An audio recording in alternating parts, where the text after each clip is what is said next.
الحمد لله الذي وكفى وسلام على عباده الذين اصطفى أما بعد قال الله تبارك وتعالى في القرآن المجيد والفرقان الحميد فأعوذ بالله من الشيطان الرجيم والعصر إن الإنسان لفي خسر إلا الذين آمنوا وعملوا الصالحات وتواصوا بالحق وتواصوا بالصبر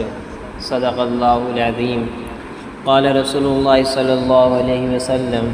الإيمان بضع وسبعون شعبة فأفضله قول لا إله إلا الله۔ میرے عزیز ساتھیوں اور پردہ نشین ماں بہنوں، اللہ نے قرآن مجید میں فرمایا، جس کی ابھی ہم نے تلاوت کی، سورہ عصر کہ والعصر ان الانسان لفی خسر الا الذین آمنوا وعملوا الصالحات وتواصوا بالحق وتواصوا بالصبر،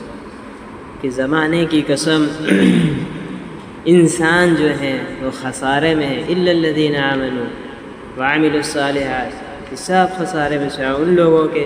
جو نیک کام کرتے ہیں اور حق بات کہتے ہیں، اور اس پہ جو تکلیف آتی ہے، جو مشقت ہوتی ہے، اس کو برداشت کرتے ہیں، یعنی حق بات کہنے سے جھجکتے نہیں، حق بات کو بولنے سے ڈرتے نہیں، اور غلط بات کو غلط بات کہتے ہیں۔ اور ایک حدیث ہے کہ الایمان بضع وسبعون شعبۃ فافضلہ قول لا الہ الا اللہ، کہ اللہ کے نبی صلی اللہ علیہ وسلم نے فرمایا ایمان کی 70 سے زیادہ شاخیں ہیں، جن میں سب سے افضل شاخ کلمہ لا الہ الا اللہ کا قائل ہونا ہے، یعنی سب سے افضل شاخ، سب سے افضل شاخ جو ہے وہ ہے کلمہ لا الہ الا اللہ کا قائل ہونا، یعنی ہر ایک چیز کا انکار کرنا کہ جو کچھ ہوتا ہے اللہ سے ہوتا ہے، اور اچھی بری تقدیر کا مالک اللہ ہے، دنیا کو بنانے والا، کائنات کو چلانے والا، چاند سورج کو ٹائم پہ نکالنے والا، اور سیارے سے آسمان کو سجانے والا، یہ سب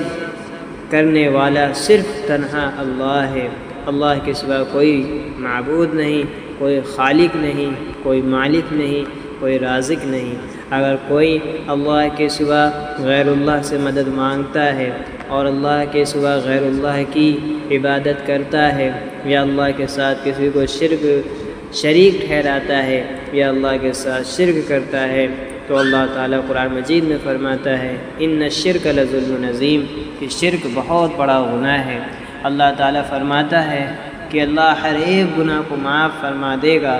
چاہے کوئی نماز نہ پڑھے اللہ اس کو ہو سکتا ہے معاف کر دے، اگر کوئی روزہ نہیں رکھتا ہو سکتا ہے اللہ اس کو معاف کر دے، اگر کسی نے حج نہیں کیا، کسی نے زکوٰۃ نہیں دی، کسی نے صدقہ نہیں دیا، ہو سکتا ہے اللہ اس کو معاف فرما دے۔ لیکن جو لوگ اللہ کے ساتھ کسی کو شریک ٹھہرائیں، اللہ کے ساتھ اللہ کے علاوہ کسی کو معبود بنا لیں، کسی کی اتباع کرنے لگیں، تو اللہ ان کو معاف نہیں کرے گا۔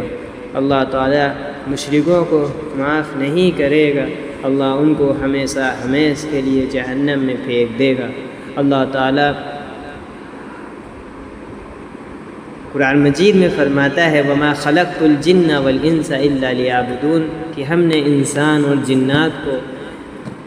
سوائے اپنی عبادت کے لیے پیدا فرمایا ہے۔ اللہ تعالیٰ نے 18,000 مخلوقات کو پیدا فرمایا، ان میں سے سب سے افضل، سب سے اعلیٰ، سب سے بہتر انسان کو بنایا ہے۔ انسان کو اس لیے بنایا ہے کہ اس کے اندر سمجھ بوجھ عطا کی ہے، اس کو اپنی عبادت کے لیے پیدا کیا ہے۔ اللہ نے پورے کائنات کو، پورے دنیا کو، تمام مخلوق کو انسان کے لیے پیدا کیا، اور انسان کو اپنی عبادت کے لیے پیدا کیا ہے۔ اللہ تعالیٰ انسان کو اپنی عبادت کے لیے پیدا کیا۔ جب اللہ کے نیک بندے اللہ کے بتائے ہوئے راستے سے بھٹک جاتے، صراط مستقیم کو چھوڑ دیتے، تو اللہ ہر وقت ہر دور میں اپنے معصوم بندوں کو نبی بنا کر مبعوث فرماتا، ان کو کہتا کہ جاؤ لوگوں کو صراط مستقیم پر چلاؤ، وہ نبی آتے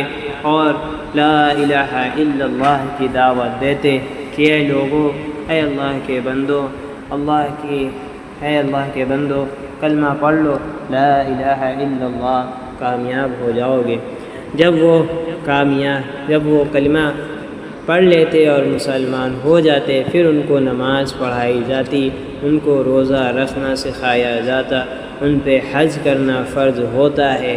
اگر کوئی انسان مسلمان نہیں ہوتا، اگر وہ کلمے کا یقین اس کے دل میں پیدا نہیں ہوتا، تو اس کا نہ روزہ قبول ہوگا، نہ نماز قبول ہوگی، نہ حج قبول ہوگا، نہ زکوٰۃ قبول ہوگی۔ اگر کوئی شرک کرتا ہے، کوئی غیر اللہ سے